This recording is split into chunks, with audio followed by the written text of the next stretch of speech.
Hello and welcome back to my channel Anurag law classes. हम पढ़ेंगे आज सप्लाई चेन की स्टेजेस को। अगर आपने मेरा चैनल सब्सक्राइब नहीं किया है तो सब्सक्राइब कर लीजिए और वीडियो को शेयर भी कर दीजिए। आइए शुरू करते हैं वीडियो को। Supply chain stages. तो सप्लाई चेन की स्टेजेस जो हैं ये बहुत सारी स्टेजेस के अंदर डिवाइड की गई हैं। हर एक स्टेज जो है रिप्रेजेंट करती है क्रूशियल पार्ट को, जो कि एक ओवरऑल प्रोसेस के अंदर है।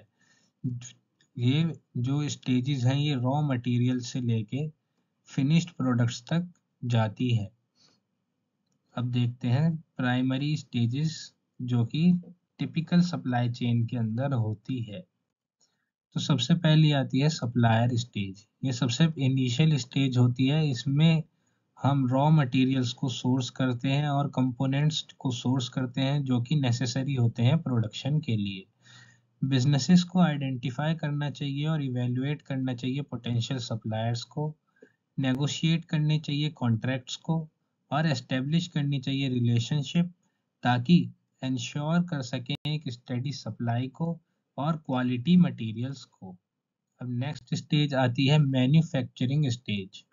इस स्टेज में रॉ मटेरियल्स को ट्रांसफॉर्म किया जाता है फिनिश्ड गुड्स के अंदर बहुत सारी मैन्युफैक्चरिंग प्रोसेसेस का इस्तेमाल करके।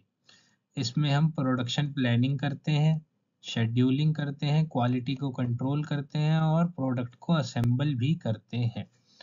जो एफिशिएंट मैन्युफैक्चरिंग प्रैक्टिसेस होती हैं ये बहुत ज़्यादा वाइटल होती हैं कि हम इंश्योर कर पाएँ कि जो प्रोडक्ट्स हैं वो डिमांड के अनुसार हैं और क्वालिटी स्टैंडर्ड्स के अनुसार हैं। अब थर्ड स्टेज आती है वेयर हाउसिंग स्टेज। तो एक बार जब प्रोडक्ट्स को मैन्युफैक्चर कर दिया जाता है तो उन सबको ज़्यादातर टाइम स्टोर किया जाता है वेयर हाउसेस के अंदर, जब तक उनकी ज़रूरत नहीं होती है डिस्ट्रीब्यूशन के लिए। इस स्टेज को इस स्टेज में हम मैनेज करते हैं अपनी इन्वेंटरी के लेवल्स को, हम सेलेक्ट करते हैं वेयर हाउस की लोकेशन को और हम इंश्योर करते हैं कि एफिशिएंट स्टोरेज कर पाए हम और उन प्रोडक्ट को हम आसानी से रिट्रीव भी कर पाएँ। नेक्स्ट हमारी स्टेज आती है तो वो आती है डिस्ट्रीब्यूशन स्टेज। इस स्टेज में हम फिनिश प्रोडक्ट्स को ट्रांसपोर्ट किया जाता है वेयर हाउसेस से डिस्ट्रीब्यूशन सेंटर्स के थ्रू और हम डायरेक्टली रिटेलर्स और कस्टमर को भी डिस्ट्रीब्यूट कर सकते हैं। एक इफेक्टिव लॉजिस्टिक्स मैनेजमेंट जो होता है ये बहुत ज़्यादा एसेंशियल होता है और इसमें हम रूट का ऑप्टिमाइजेशन देखते हैं कि कौन से रूट को हम इस्तेमाल करें ताकि हमारा जो प्रोडक्ट है वो जल्दी पहुंच पाए कस्टमर तक। इसमें हम फ्रेट सिलेक्शन करते हैं कि हम कितना भाड़ा देंगे अपने ट्रांसपोर्ट के लिए और इसमें हम टाइमली डिलीवरीज भी देखते हैं कि जो हमारा प्रोडक्ट है वो समय अनुसार डिलीवरी हो जाए उसकी।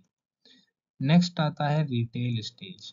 इस स्टेज में जो प्रोडक्ट्स होते हैं उन्हें बेचा जाता है कस्टमर्स को और ये बहुत सारे चैनल्स के थ्रू इन्हें बेचा जा सकता है। इसमें फिजिकल स्टोर्स भी हो सकते हैं, ऑनलाइन प्लेटफॉर्म्स भी हो सकते हैं, होलसेलर हो सकते हैं, रिटेलर्स हो सकते हैं जो कि मैनेज करते हैं इन्वेंटरी को और रेस्पॉन्ड करते हैं हम कस्टमर की डिमांड को और हम कस्टमर को प्रोवाइड करते हैं अपनी सर्विस और सपोर्ट।